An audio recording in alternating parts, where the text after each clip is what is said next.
Reprezentančni premor in obdobje pred nadaljevanjem prvenstva smo izkoristili med drugim tudi za pogovor z enim izmed novincev v dresu prvakov. Pravzaprav s tistim, ki se je do sedaj najbolj uveljavil in se že tako rekoč ustalil v jedro ekipe. Saša Ivković meni, da sta bila zadnji ciklus treningov in tekma s Šturmom dobrodošla. Mislim da smo dobro odradili tu utakmicu i da smo onako se malo i povratili u smislu samopouzdanja. Tako da ta utakmica nam je dobro došla i evo imamo još 3-4 treninga do subote da se što bolje pripremimo za tu, da kažemo, odličnu utakmicu.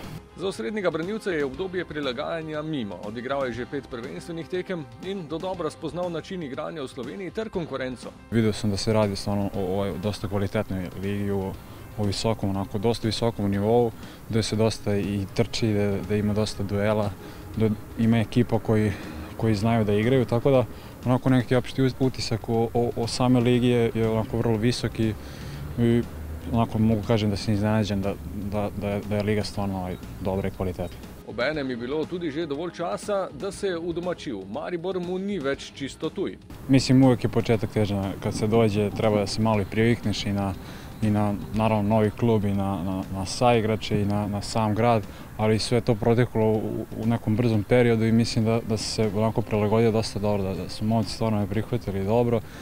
Grad sam već upoznao, tako da onako grad je onako meni po meri, zato što je onako miran, mirnije i za fudbalera je odličan, može dosta onako da se odmori, da se možda ode negdje da se pojede, tako da je grad odličan da se vodi taj neki profesionalan život. Znam da odem do centra tu da prošetam i tu negdje oko stadiona, nisam baš sve uspeo da pohvatam, ali sigurno ću vremenom to da upoznam i više, i veći deo grada.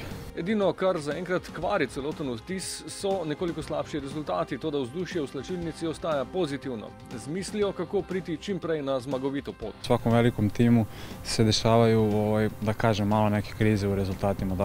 To je, ja mislim, period i za nas. Evo, mi smo ovom utakmicom koju smo sad prijateljskom, malo smo, znači povratili smo samopouzdanje i mislim da sad krećemo u nove pobjede. Misel o zmagi je v glavah nogometašev tudi ta teden, ko ekipo v soboto čaka večni derbi. Tokrat z dodatno vrednostjo v smislu boja za naslov. Za Ivkovića bo to prvi slovenski večni derbi. Kad se kaže sama reč derbi, znači da je to jedna velika utakmica, da se uvek očekuje veliki broj gledalaca i da je to spektakl. Tako da mi se pripremamo da sad uđemo u tu utakmicu na najbolji mogući način, da je dočekamo, da budemo maksimalno skoncentrisani i da naravno pokušamo i da se potrudimo da pobedimo tu utakmicu.